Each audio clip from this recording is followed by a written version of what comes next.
How's it going, people? And welcome back to the GalacticOz podcast. We are back, lads. We are back. We have got some massive games to react to. And today, this is long overdue. I saw these guys right at the beginning where we started the GalacticOz podcast. And I saw them and I was like, I wonder if these guys are from Melbourne. Maybe it would be a good idea to get them on the show once because they cover the Premier League. And not a lot of Australian podcasts talk about the Premier League like us week in, week out. But this is Leo from the Average Aussies podcast. Lads, give him a big round of applause, man.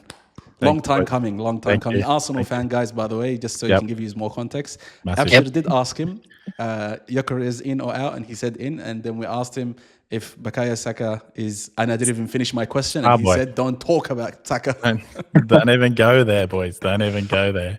That's all right. So we're not going to be talking about the Premier League or Arsenal today. We are going to be talking about none other than the World Cup. And today, like I said, lads, massive games, and I don't even know where to start, but I think it's only right that we start with the first game of the match day, and that was Brazil against Japan, which for me was the most exciting game of the entire round of 32 fixtures, because I have some sort of sentimental attachment to this because of a little cartoon that I used to watch back in the day, and this was the final episode of that cartoon.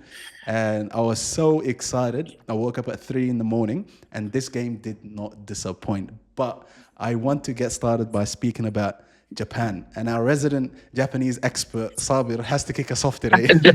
I'm not sure if I look like a Japanese expert from here, but he's got the Moroccan tilt going on. Yeah, today. We're going all Moroccan today. Yeah. Don't worry, we'll come back to you for that as well. Yeah. But we have to start with Japan, man. They got the lead at the start, shocking. Because honestly, as much as we say it was going to be a tight game and it should have been a tight game, we're still shocked to see the underdogs, quote unquote, the underdogs, take lead in the game. And then you know what? This is just my personal view. I felt like the entire first half they had Brazil on a chokehold, and Brazil didn't do nothing. I don't know what happened at halftime. Either Neymar gave a brilliant speech, or Carlo Ancelotti got in there and started yelling at them. But they came out a different team. And credit to Brazil, this is something we haven't seen from them for a long time, coming back from behind and winning a game. But Japan, unfortunately, are out of the tournament. Sabir, there's so many talking points. There's Brazil, there's Casemiro, there's Endrick coming on, there's Neymar not getting subbed on, there's even Japan playing well and then fumbling at the end. There's just so many talking points. I'll leave it to you. Where do you want to kick us off from? I'll start with the thing you said about what happened in the halftime. And I think this is, as a Real Madrid fan, I will tell you, this is a real typical Carlo Ancelotti sort of situation where he just has this magic of turning things around, things that doesn't make sense. You'll be watching the game and it's like Casemiro is being hammered by Japanese midfielders. And it's like, okay, just why don't you take him off? Looks like the game is too big for him and he's not catching up with the speed of the game.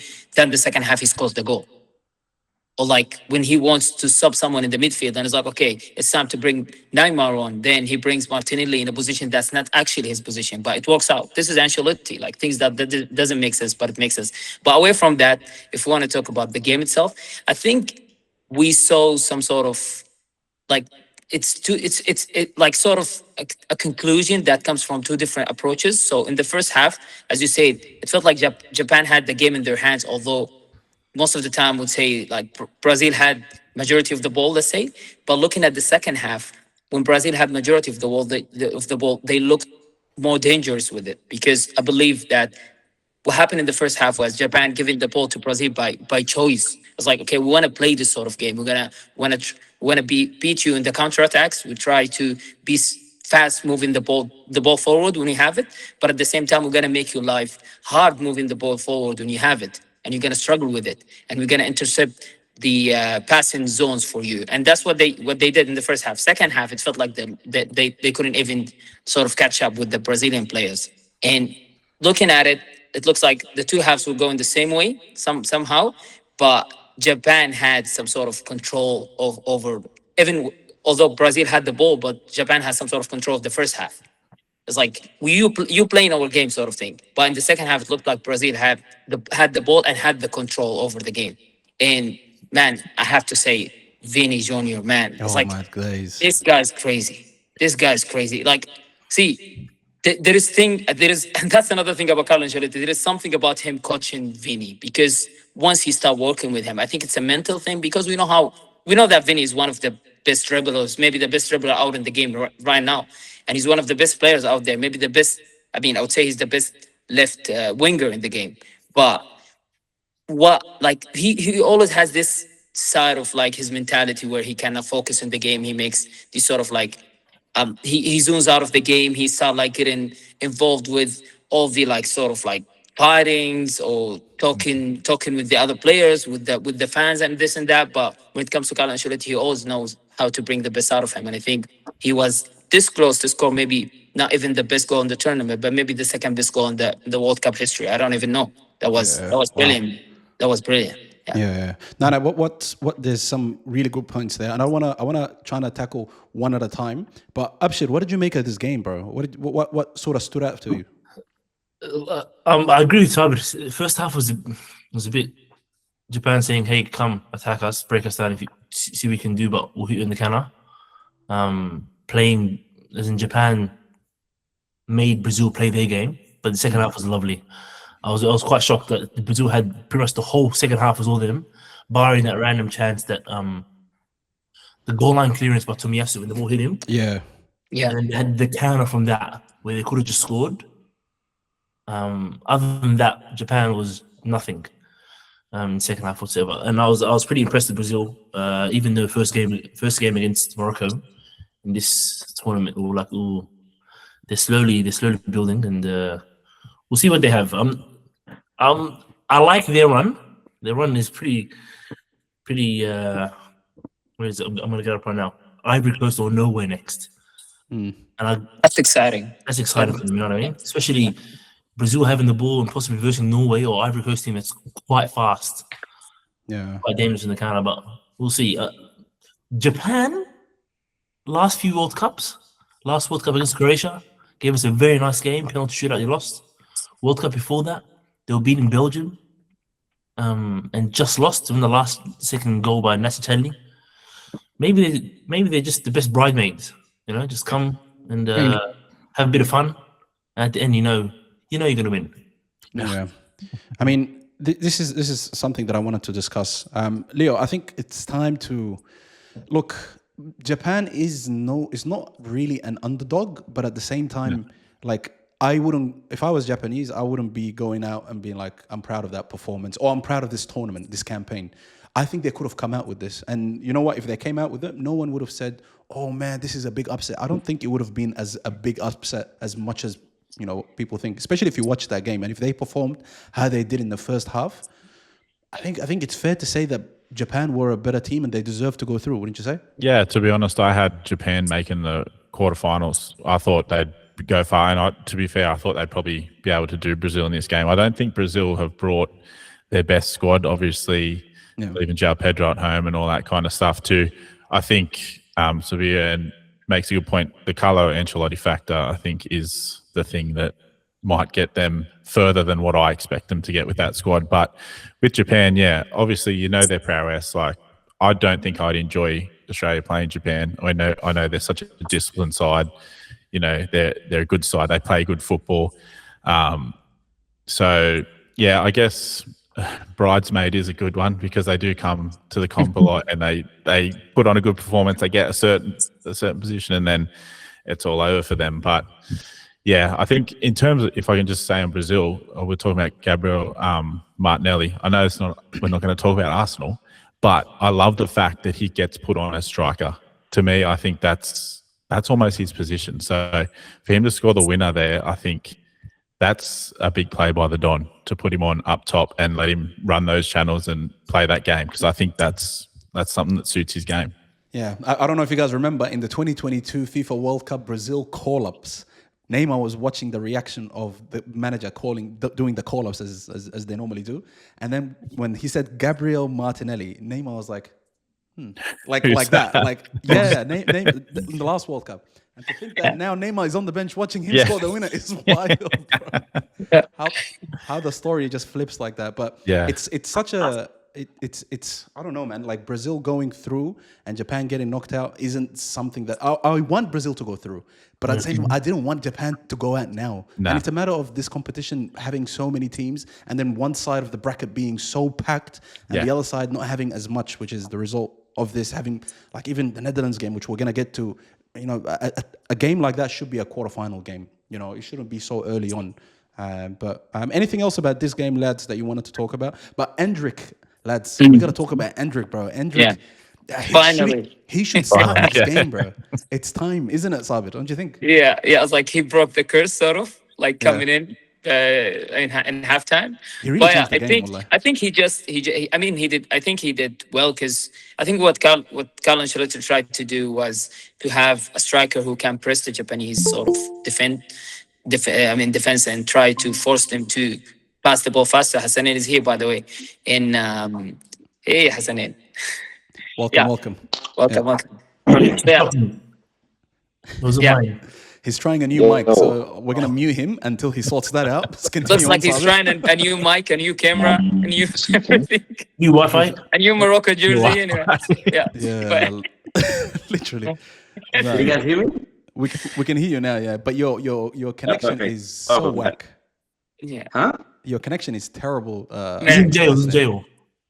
I'm right next to the Wi-Fi, bro. You're next to the Wi-Fi. No way. Right next to it. I should probably no, move away. Man. You're a mess, bro. You're a mess right now. But that's okay. Let's Sabit continue on. You can mute yourself, Hassan, Yeah. because your mic is just, oh goodness. Yeah. So he did. I think he did.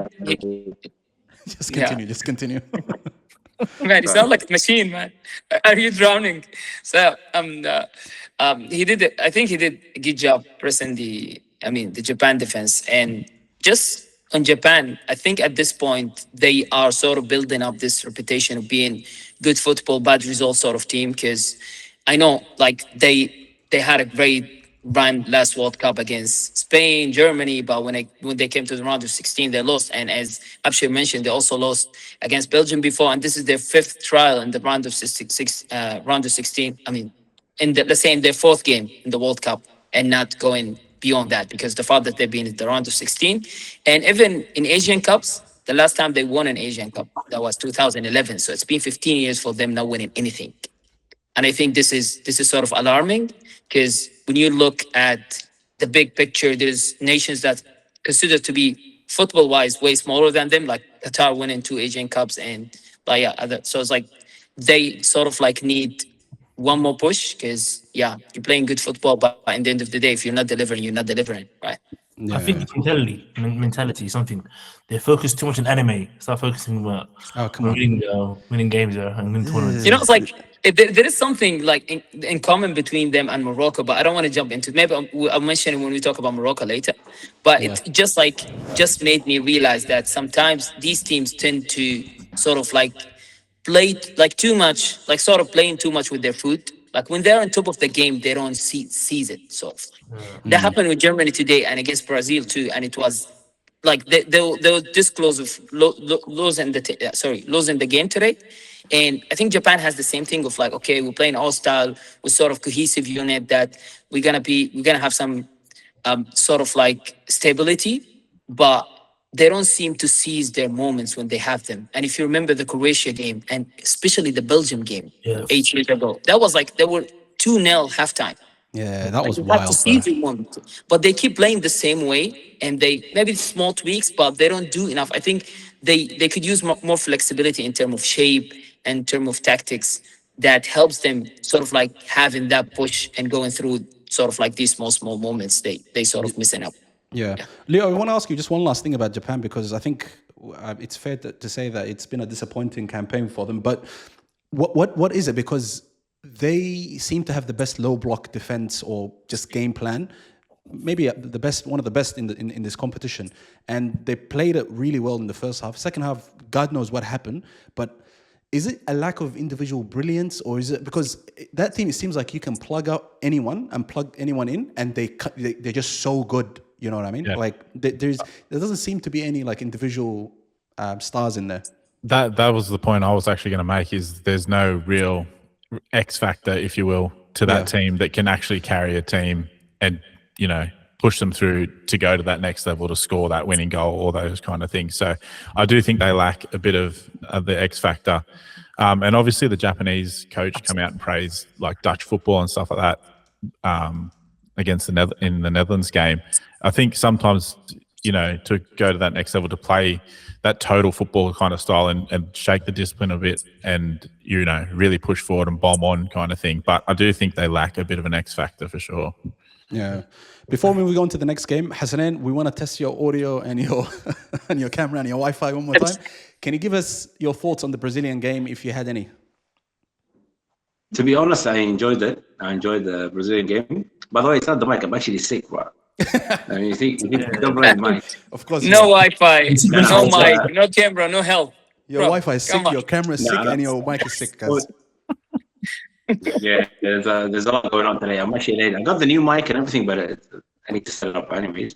That's okay. I was gonna say I was really impressed with Ancelotti, obviously, the changes, and the fact that today I've seen for the first time ever Gabriel playing as a playmaker. I was like, oh, this is impressive. You know what I mean? So Wait, really, so Endrick came on as a striker Yes. half time, Yeah. and then Cunha got dropped to midfield, and then Cunha got taken off. Gabriel Martinelli came on as mate. Yeah. Oh, If I'm not mistaken, yeah? look, he looked very central for me. talk about Gabriel, the defender. I was It reading the makes video me look before. like I thought he was a striker. Wow. Yeah, no, but he did do well, bro. Let's move on to the next game. And this game, honestly, if we were to do a prediction before the game, I think everybody would have said Germany's going through. It's a bit of a surprise that Paraguay have made it this far into the competition, let alone beating Germany. But there's a few things to point out here. Firstly, we have to say it. Germany are out on penalties for the first time, I think, ever in the World Cup. And this is nothing that they're used to. This is actually supposed to be their training ground, penalties. But they lost on penalties 4-3 to Paraguay, who took the lead. And then I think we gotta also talk about the VAR decision.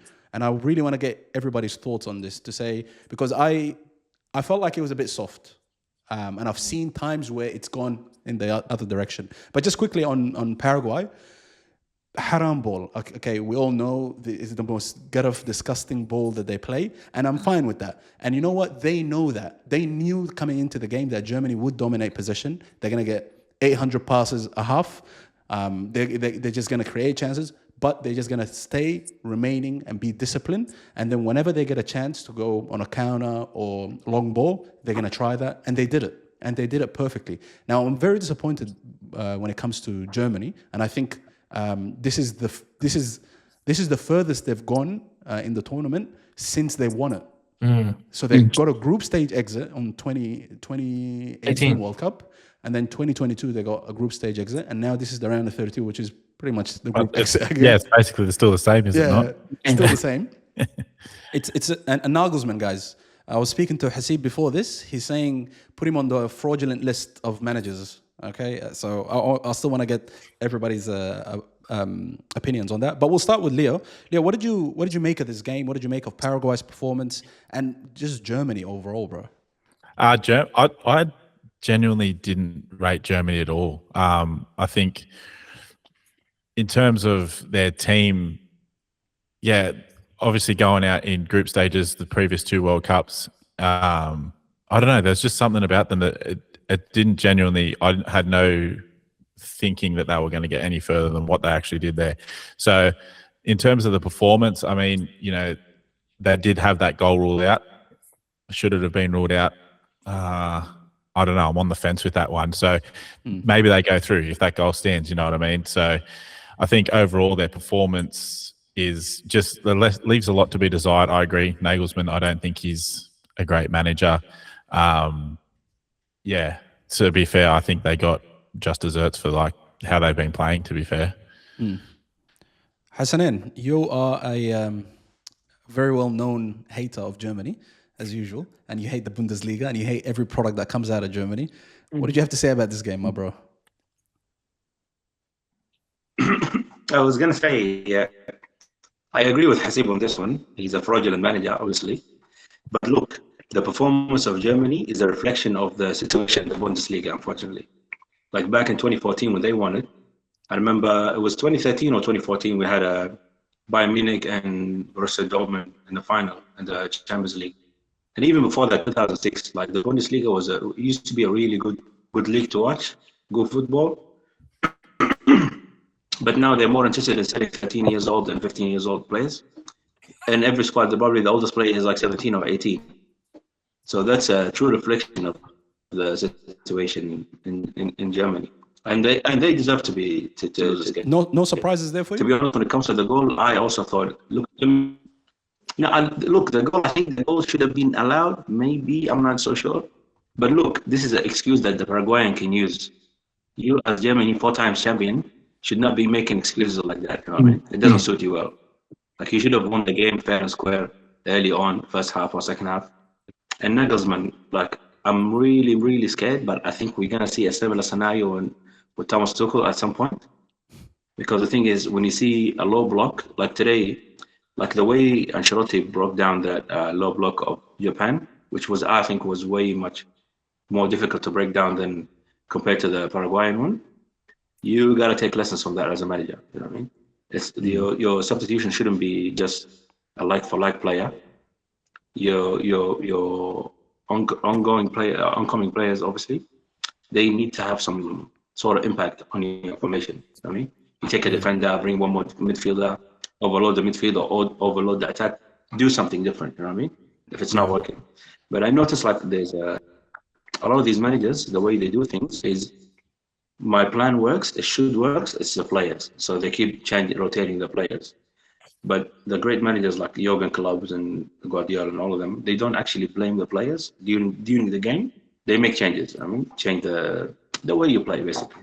Yeah. Anyway, that's all I had to say about them. Sabir, quickly about Germany, because it's a very disappointing campaign into their campaign as well. But if Paraguay are here, coming into this game, did you think they could get anything out of it? Because for me, if it was Ecuador coming into this, because Ecuador is another one of those teams that could probably do a job against one of the big nations, I wouldn't have been like, oh shit, Germany got knocked out by so and so. It would have been okay. But was this very surprising too? I think the gap between Paraguay and Ecuador is quite huge. It's like talking about Ecuador, everybody before the World Cup was considering them being one of the dark horses because they are a team that conceded only 5 goals in 18 qualification games, and that was a really low number. But Paraguay was one of the teams that really struggled to go through to the World Cup. And even the group stage, we all watched them playing against the Socceroos, playing against the US and Turkey. And to be honest, even like before the game, I didn't think that they could do anything in this game. But watching the game, it felt like we haven't this repetitive pattern of big teams facing this low block sort of like defending formation with smaller teams, and it's always coming to individual skills and individual talent. And I think that's where Germany really leak at this generation, because even we could have thought of maybe Gnabry. He's not there. He's injured. I was thinking of Adimi today, Karim Adimi, and he's not even part of the team. And instead of that, in 2026, you are forced to watch Sané in the right wing. And I was like, are you for real? Karim Adimi is not even part of the whole squad, and Sané is playing there. And it's just, that's what I felt like, okay, maybe if they don't have the individual talent there, they will struggle even more and more. And going forward with the game, they struggle. One thing about the goal, because I think if FIFA didn't mention, they brought new changes to sort of to the law before the tournament. One of it was the corner thing. So now you cannot have any sort of interception with the goalkeeper inside the 6-yard box. So they already mentioned that before the tournament. And maybe this was the first case, or maybe the first big case where we see it. That's why everybody is feeling confused about it. I mean, even Jurgen Klopp said that 60% of Arsenal goals wouldn't be allowed if this is the case. But because why was he coming out for Arsenal, bro? Yeah, I think the whole change. Yeah, the whole law change flew over his head. But yeah, that was one. Just like the play the throws within like 5 seconds. If you play injured, you stay out for 1 minute. These sort of things. That was one of the changes that were made before the World Cup. Yeah. Abshir, I saw you holding your nose when I said Nagelsmann on the fraudulent list. You did this. Is he that stinky? Is that stinky, bro? Well, Hassan mentioned it ages ago. He goes, any manager coming to training on a skateboard, I don't know if you've seen the video. Get him out of here, bro. Jose Mourinho, Pep Guardiola, none of these guys. They have Who would you bring, Taib? Who would you bring to Germany? Jurgen Bro, Klopp? Germany, to me, every national team has a DNA. Spain's football, Brazil is flair. Germany is robots, strong, tall, fast. There's a reason why they've never lost a penalty shootout. You know what they do? They just belt it. Just down the middle, down the side, simple. You know, they missed 3 penalties today. Jonathan Tah, Kai Havertz, and Walter Mata. It's their 4th ever missed penalty ever in the World Cup. The other one they missed was like 1982 or something, some random nonsense. They only missed one before today. They only missed 1 penalty ever in a penalty shootout. You know how ridiculous that is? Yeah. I think they veered too far away from their DNA. Germany in the last since the World Cup win has done nothing. Even 2010, like 2010, they were brilliant, bro. They got knocked out by Spain, I think. Carlos Puyol, but it's that identity that you were saying. Like they're very disciplined, like they're very structured, very well engineered. Like Look, in a 2010 team, everything about them is clinical. Just German engineering, just engineering, even life. Podolski, clinical finisher. Muller, clinical finisher. Özil, clinical passer. There's a solid backline, goalkeeper. Nothing about these guys says German. Like, you know, like it sounds ridiculous to say, and I don't want to get cancelled for this. There's like an iconic phrase. Are you autistic or are you German? You know what I'm saying to you? I thought it was going somewhere else, but you just I get what you mean, though. I get what you mean. They're very odd. The country itself doesn't have air conditioners. Did you know that? They just open windows, simple, no. We don't need air conditioner. Just simple. Just life is tough. Just toughen up. Simple. Now everyone's. It's not German, bro. And Paraguay gave me some hope as a Socceroos fan. I was like, structure and just getting a chance and finishing it can get you far. Australia against Egypt, we'll talk about it in a couple of days. But if Australia can just stick to what they're doing, look what Paraguay can do. Look what Socceroos can do. You know, and Socceroos may even have a more dangerous attack than Paraguay. Akid, 100%, bro. This is the thing that I was saying about Paraguay, is that they understand they're haram ball. They're shit. We know we can't do anything against these big teams. So let us play the way that we only know how. And that's it, bro. It's not 38 games, bro. It's 7 games, 8 games at maximum. You gotta do what you can, bro. That's it. That's why the penalty shootout, I was obviously my Arsenal hat on. I was annoyed that Kai Havertz missed, but I was like, bro, these Germans, they don't deserve to win this penalty shootout. No way. Like it feels unjust for them to go penalty shootout. Imagine you're Paraguay, 120 minutes, you grind, you annoy this German team. Yes, there's a weird VAR call, but I don't really care about VAR anymore. If it's right, done. If it's wrong, whatever, I don't care anymore. But when Paraguay won, I actually got like a bit of goosebumps. Like, well done. Like, no, I'm happy for them. I don't really like worst penalty shootouts ever, by the way. Oh, Yeah. The starter step. It's the problem with penalty shootouts, I reckon. Yeah, like just pick your spot and give it some curry. They should do the same thing with the throw-ins. 6 seconds. Quick. Yeah. Quick. You know. All right. Let's move on to the game of the. I think I would say the match of the day. This one, Netherlands against Morocco. Now I've got a lot of Moroccan mates who are watching this, and their blood pressure was like through the roof. Hassanin was one of them, although he's not Moroccan, but he was watching this very stressed out. It's only right that we start with Hassanin. He's wearing the Moroccan shirt. Hassanin, I've got a few talking points here, but I just want to get your overall thoughts on the game.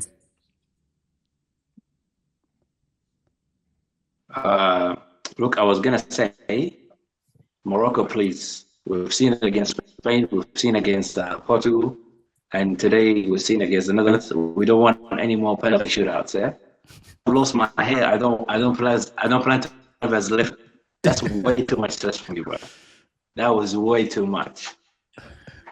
But look, I was really look. The sad thing is, like a good quality game like that, like in the round of 32. I think it's just too sad. This should have been like a quarterfinal or semi-final. Yeah, it was a waste. It was way too good of a game. The game was just crazy, to be honest. And both teams deserve to win it. Like even though on paper the Moroccans looked like the better team, like if you're looking at stats and stuff like that, but even then they were too dangerous. They're just good. Yeah. Obviously, there were some players were missing today. On top of the list was De Jong and Brahim Diaz, nowhere to be seen today. They were on the starting 11s, but I haven't seen both of them. But other than that, like both teams were fantastic. No, it was a brilliant game. Sabir, I want to talk to you about something here. I just made a video actually about it and just dropped it on Instagram. This team has always been talked about as a dark horse, as a team that's going to come and cause upsets. I want to start changing the narrative, bro. I want to start changing the narrative. For me, I don't know about you guys, but this is probably the best African side I've ever seen at a World Cup. That's one. And then two, the quality on the pitch is not something to call an underdog, bro. Like if you put this lineup against Argentina's lineup, I'm prepared to say their lineup is better on paper. It looks better. And amongst other teams, probably besides France and England, some of the other bigger European nations, but across the board, they have one of the best squads or best lineups. And then you look at their performances, bro. You look at the way they play. You wanted to make a comparison or like say a saying, or if you're not German or autistic or whatever, I have one for you.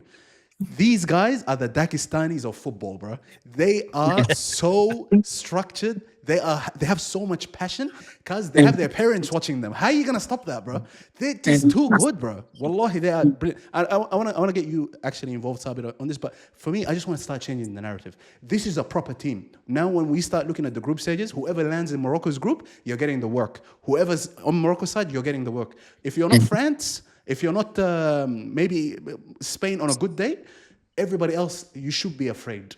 That's how I want to start looking at it now. Yeah, I think we talked about it in a previous episode, if you remember. We were talking about Japan.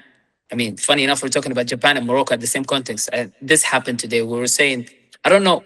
At least I was saying that I don't know what's the whole build-up about Japan may do it this time when they never delivered in the World Cup. When we have Morocco, that shouldn't be, as you just said, and yeah, I just watched your video before we started, that they already delivered in this stage. And the performances they putting, just, I'll put it this way. You talked about their defense, right? If I tell you there is a team that was in the semifinal of the World Cup last time, and now their defense is right back from PSG, center backs from Fulham and Crystal Palace, and left back from Man United, you gonna rate them high no matter what.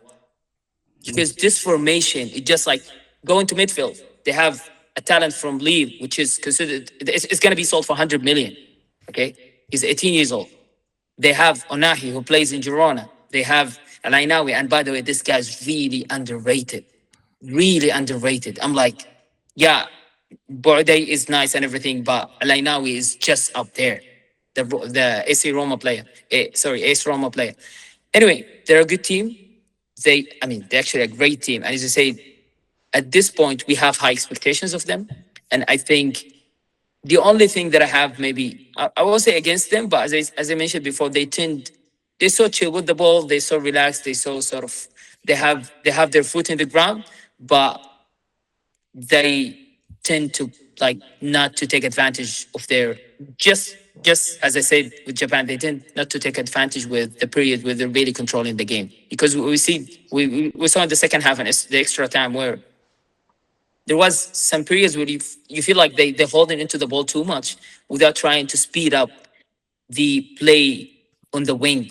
Whenever they did that, they were really dangerous. It felt like, okay, yeah, the Netherlands defense is really on plays and they're sort of like stopping their attacks, but it felt like Morocco, they're not doing enough with the ball. Yeah, again, it's a long game, and a game as this level or at this stage should be like the stakes are too high that maybe they didn't want to risk it. But I believe that they really have a chance to go all the way here. They really do. They really do. Chance. Yeah, they really do. Leah, what did you make of the Morocco display today? And also, there's a few moments that we could speak about. I think even Gakpo got really emotional after he scored. I think his unborn son, or unborn fetus passed away or something, and he got really emotional. And then you've got, obviously, we have to talk about the manager as well. Like Ronald Koeman, like are we putting him on the fraudulent list as well, or what's going on? Because this is a very early exit, and this is supposed to be I don't want to say golden generation of Netherlands, but it's a pretty decent squad. I was going to say the squad for the Netherlands is on paper should be, going a lot further than this. I think, as you guys said, you got to take your hat off to Morocco. Obviously, you speak about dark horses. I think a lot of people thought Turkey would be the Morocco this World Cup and be the dark horse. Obviously, they got knocked out. I agree. Like Morocco, with the players they have on paper, the teams, their international squad where they're playing club-wise, you can't consider them as a dark horse. So I think if you're a Netherlands fan and you got Morocco, again, it's another tie that I don't think we should be seeing in the round of 32 with all these teams. Like, it's a great clash. I don't know why we're seeing it now. But, yeah, I think in terms of the Netherlands, 100% they'd be disappointed. As I said, on paper, their squad is arguably one of the better ones. But yeah, you come up against a Morocco side like that can play the way that they play, and they could do that to any team on their day. They could literally do that. You said France before. I think they could do that to France. They could stifle anyone if they wanted to. So I think for them, yeah, and as a Netherlands fan, you're disappointed to be going out there, but going out to that caliber of team, I guess you can kind of tip your hat to them. Chapeau. Well done. Yeah, no, brilliant. Abshir, I have a personal story to do with the goalkeeper, Bono. For the AFCON, where I was going to, Morocco to watch Amir, our younger brother, play. We went there, and on the plane, I was sat at the front, right behind the pilot, like the first row. And there was first class, yeah.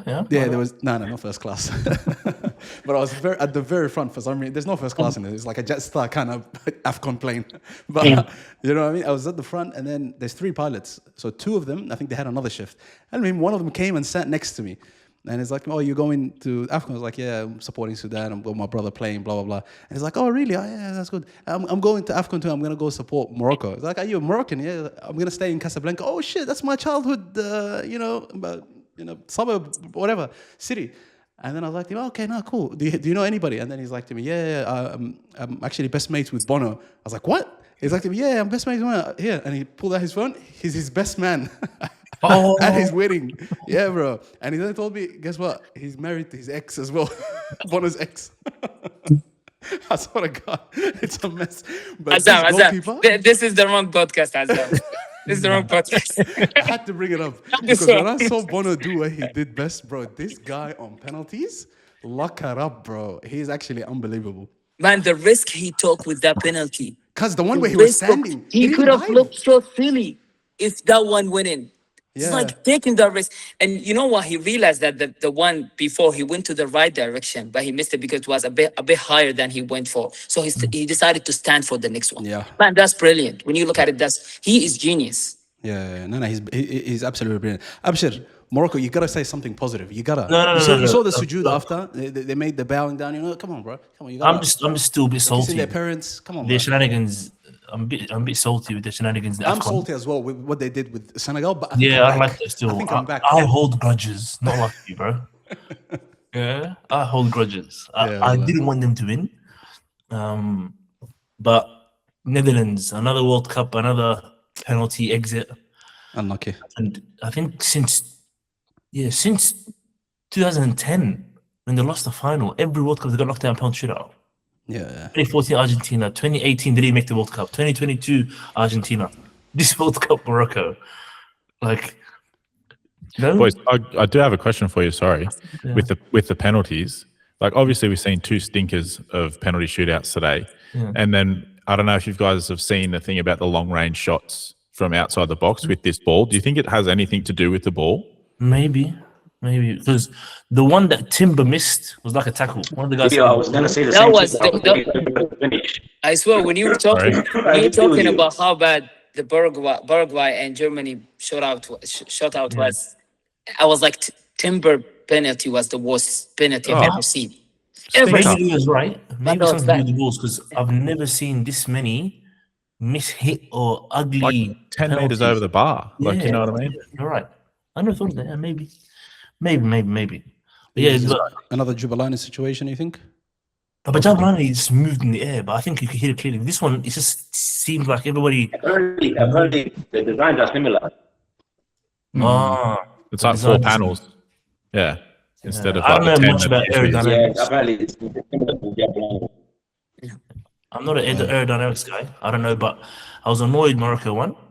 Netherlands, again, disappointing. Netherlands is becoming a bit like Japan. If you want a big, fun game, put Netherlands in that game. It'll be fun, and they'll lose it at the end of it. You know what I'm saying to you? Yeah, but The better team went through. I'm not gonna even try and say that. Me, It's a Abdullah, disappointment. and the other Hassanin mentioned early on. I think it was the first online one we did. We were talking about how Netherlands, their goalkeeper is all right, their defense is very good, their midfield is very good, but just that forward line, there's no killer, no X factor up front.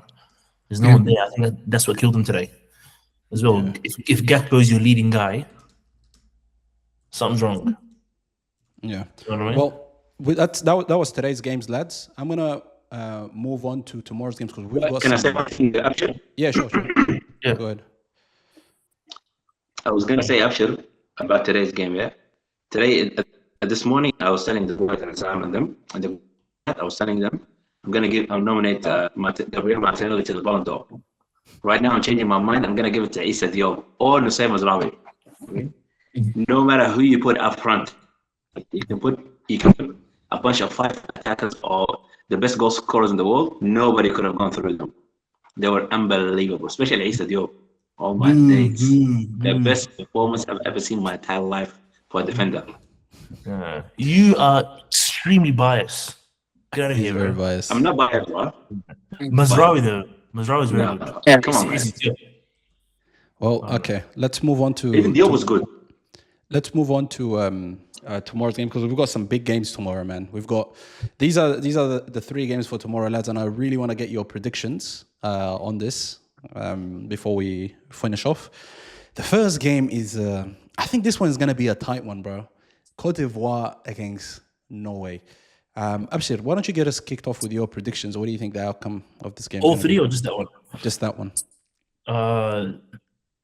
I really want Ivory Coast to do a job, and I think they're good enough to do a job because they're better, I think, all over. But just that Haaland guy, that I think it might be like a 3-2, that kind of game. I think high Same- scoring. Yeah, same thing as like the Senegal game. Both are going at it, and but Haaland's the difference. Yeah. Okay. Leo. I think you've got Nicolas Pepe going up against Haaland. I'm taking Haaland every day of the week, to be honest. I think Norway, yeah, to be honest. Haaland, Ødegaard, if he shows up. I mean, I'm not the biggest fan of Ødegaard, even as an Arsenal supporter. I don't think he's a 10 at all. He's left back. He's a left right out. I think if anything, he's an 8, maybe, but if he turns up, he can maybe potentially do something as well. And if Haaland, plays the game that we know he plays, he could score 3 if he wants. It's up to him. Yeah. So I'll go with Norway. No, I think the same as well. I think this game solely lies on Haaland converting his chances and how many chances he does get in front of goal. If he gets as many as he needs to, I think this is. I don't want to say it's an easy win, but I think it's gonna be. It wouldn't be shocking to see Norway go continuing their journey in this World Cup for the first time with Erling Haaland. Sabit, what are you saying? I think it's gonna be an interesting game. It's like, and there'll be a lot of goals. I would say 4-2 Norway. 4-2 Norway. Yes. Hassanin, what are you saying? Look, to me, this looks like another penalty shootout. Like Haaland is unstoppable. Like, let's be honest, Haaland is unstoppable, yeah. But if you watch how it course the first 3 games, the goalkeeper Yusuf Fofana, he can stop anything. This is not going to be Edouard Mendy or what's his name? What's the other goalkeeper? The Iraqi goalkeeper giving goals away. It's going to be a different situation. So I think this will be an interesting matchup. Another penalty shootout, in my opinion. Who's going to win it? I don't know. With the new ball, I think we'll probably see 7 misses, and then maybe Haaland, maybe Norway going through. I don't know. I want Ivory Coast to go through, but yeah, it's going to be tough. I think it's penalty shootout. Fair enough. Hopefully it's better penalty shootouts than this morning's ones.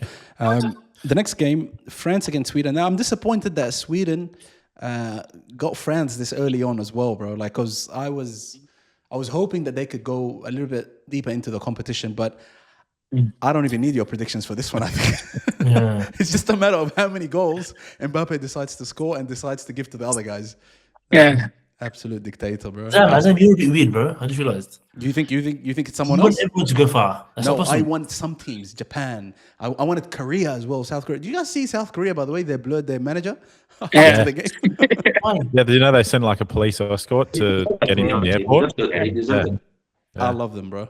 That's good, bro.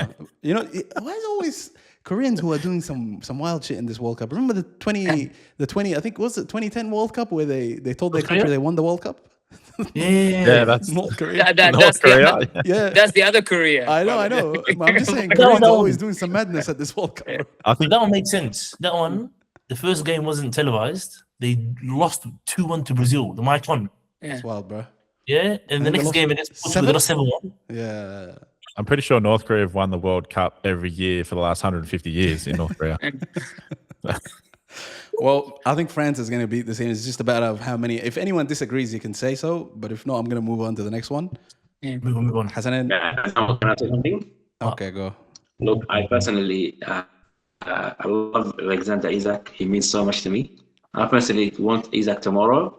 Do what we're gonna do: sit on the bench and enjoy the match from far away, because there's nothing they can do. All right? Sit down, enjoy it. Save your You've had fun in America. You scored some goals. You've assisted. You had fun, but unfortunately, the journey is over. Not only for them, even for Paraguay, the journey is over. Everybody knows. For Morocco, it looks like I want Morocco to win, but it looks like it's over too. Nah, bro. Not yet. But okay. It's gonna be sad. The last game is who's ever coming up.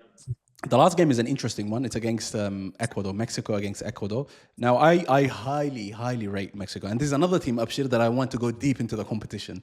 I love Mexico, bro. Bro, Allah, Mexico have impressed me so much. And they won all their games. Their fans are absolutely lit. And they come there and they just turn up. They never had one shit half during this entire tournament. They've always been performing, bro. And this game against Ecuador is going to be an interesting one because, like Sabir said, they're a team that I think could do a job against one of the bigger nations. So it might be close. It's going to be I think it might be a bit of a physical game. Let's just say that. But I'm going to give it. It might be a tight one, but I'm going to give it a 1-0 or a 2-1 to Mexico. Sabir, what are you saying? I think this is the game that's going to go to penalty shootout tomorrow. Yeah. Because it's going to be really tight. And I think, especially Ecuador, but both teams won't mind dragging the game all the way to the end. So, yeah, I think it's going to be 0-0 or 1-1, then penalties. Leo, what are you saying? Similar? Yeah, I was going to say penalties for sure, I think. And then Mexico will get it in penalties. Okay. And Abshir? I think Mexico in 9 at 120. Pip it, just take it. Home advantage. Yeah. I think it might be very fun. In fact, the way you guys are talking sounds like it's going to be a bit tight. I think it'll just be like maybe an early goal and just the floodgates open, bang, bang. So just punch on. Let's go. You know what I mean? Yeah. Ecuador against Ivory Coast should have scored like 5. You know what I mean? All right, they beat Germany last match day, so I like a bit of Ecuador. I think it'll be a fun game. Like 2-2 or 3-2 or something like that. Yeah. And Hassanin, what are you saying for that game? Look, to be honest, so far in this World Cup, the only team that's been playing as a host and is actually a host is Mexico. They've been the best host, I think. The and tomorrow they're playing in Azteca. I think the last game will be in that stadium. Maybe could be maybe one more. And I don't see Mexico losing this game. I don't see them losing this game. And they beat South Korea. They beat South Africa, obviously, in the opening match. And also they beat Czechia. I don't think they're going to lose. To me, maybe I'd say 3-1 Mexico. 3-1 Mexico it is. Lads, this World Cup, I don't want to kind of go over the board here, but I did kind of indicate towards that this World Cup is turning out to be one of the best World Cups I've seen. The last one I did say was the best World Cup, but this one has been delivering, bro, and I've been enjoying it. One last thing before we end it. Leo, I want you to tell us, bro, what do you think of this World Cup, bro? Is this the time that Australia brings it home? I don't want to go too far, but I have to ask you. Listen, I understand Egypt is going to be a really tough fixture. I don't think it's going to be a cakewalk or not a cakewalk, but I think we're up against it for sure, against Egypt. It's going to be a tough slog. I always go to this thing too, now that it's expanded. It's the round of 32. We've technically already made it. Like, it's still the group stage, if you know what I mean. Like, we haven't made it. If it was the round of 16 clash, and then it's like, okay, this is history, could be written here. But I think the fact that it's round of 32, I personally think Socceroos will get it done. I think I've seen enough from them against Turkey. Listen, if we can convert our chances, I think that goes a long way to, like the US game, it was an own goal, and I would argue almost offside goal. Other than that, we were in that game and we come into it. I think if we stick playing wide, we found a lot of good moments out wide. Geordie Boss, amazing. So I honestly think, I think we can do the job against Egypt. And if it goes to penalties, Paddy Beach, let's go. So I'm with it. I think we can do it. Yeah, hopefully. The boys, we'll jump on before that game and after that game to hopefully talk about it. But Leo, appreciate it so much for coming on. Has anybody want to say? You always want to interrupt the flow, of course. Say hi. Look, I was going to say for the Egypt game. You're going to be on an episode where we're talking about it. Why do you want to talk about it now? No. I was going to say, to Leah, I was going to say, like, if we take a lesson from the Brazil game today, just play set pieces, headers in, I think that game was locked in. You know what I mean?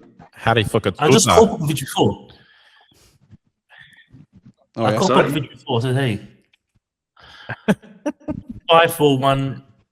No, I can't do that. 6. Harry Sutar playing up top, big man up top in the box, just banging them in. The headers. That's it. Get it in there. Headers, I was going to say something else, but don't worry about it. Thank God you interrupted and forgot. Thank God for that. That's just brilliant. So next time I'm just going to mute you all. Anyways, Leo, I just wanted to say thank you for coming on, and we have to have you during the Prem, when the Prem is alive and kicking, bro. Yes, please, man. Thank you so much for having me on. I look forward to doing it again for sure. Yeah, no, for sure. Guys, be sure to check out their channel. We're going to do a collab post on YouTube and also their social media platforms. Make sure you check them out on TikTok, Instagram, wherever they are.